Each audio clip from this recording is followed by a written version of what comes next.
Hi hello నమస్తే welcome to Sweety Suvarna Telugu YouTube channel. ఈరోజు వీడియోలో ఒక చిన్న స్టోరీ చెప్పుకుందాము. మీరు కనుక నా ఛానల్ని ఫస్ట్ టైం విజిట్ చేస్తున్నట్లయితే please subscribe my channel. Thank you. అనగనగనగా ఒక ఊరుంది. ఆ ఊరిలో ఒక స్కూల్ ఉంది. ఆ స్కూల్లో రామ్, శ్యామ్ అనే ఇద్దరు స్నేహితులు 9వ తరగతి చదువుతున్నారు. అందులో శ్యామ్ అనే పిల్లవాడు మంచి తెలివితేటలు గలవాడు, ఆదర్శ భావాలు కలిగినవాడు. అలాగే రామ్ ఏమో చాలా అల్లరి పిల్లవాడు అన్నమాట. ఒకరోజు రామ్ వాళ్ళ తరగతి గదిలో సోము అనే పిల్లవాడి సంచిలో నుంచి కథల పుస్తకాన్ని దొంగలించాడు. అది శ్యామ్ చూసి అలా దొంగలించడం సరికాదు, తప్పు అని రామ్ని మందలించాడు. అంతేకాదు, ఇతరుల వస్తువులను దొంగలిస్తే మన వస్తువులు దానికి రెట్టింపుగా పోతాయి అని, కాబట్టి ఇతరుల వస్తువులను దొంగలించడం చాలా తప్పు అని శ్యామ్ చెప్పాడు. ఎన్ని విధాలా చెప్పినప్పటికీ రామ్ తన పద్ధతి మార్చుకోలేదు. రామ్కి బుద్ధి చెప్పడానికి శ్యామ్ ఒక ఉపాయం ఆలోచించాడు. అతడు లేని సమయంలో రాము సంచిలోని పెన్నుని తీసి దాచిపెట్టాడు. తన పెన్ను కనబడడం లేదని శ్యామ్ దగ్గరికి వెళ్ళి రామ్ ఏడుస్తూ చెప్పాడు.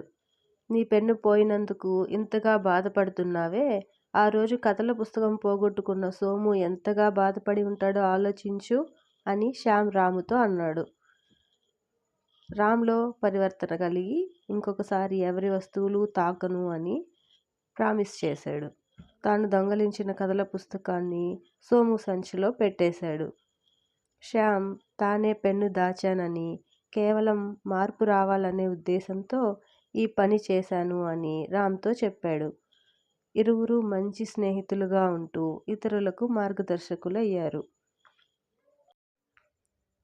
ఈ కథలో నీతి ఏంటి అంటే, ఎవరి వస్తువులైనా మనం దొంగతనం చేస్తే అది ఖచ్చితంగా రెండింతలు మనకి నష్టం తెచ్చిపెడుతుంది. మనం ₹1 వాళ్ళ దగ్గర దొంగతనం చేసి ఉండొచ్చు, కానీ మనది ఖచ్చితంగా ₹2గా పోతుంది అనేది వాస్తవం.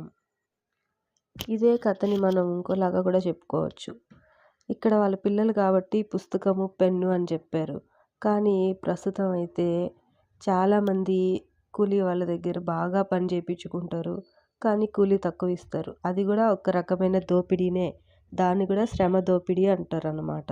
వాళ్ళ కష్టానికి తగినంత మనం చెల్లించాలి. వాళ్ళ జీతం వాళ్ళు కరెక్ట్గా ఇవ్వాలి. లేకపోతే దాన్ని కూడా శ్రమ దోపిడీ అని అంటారు.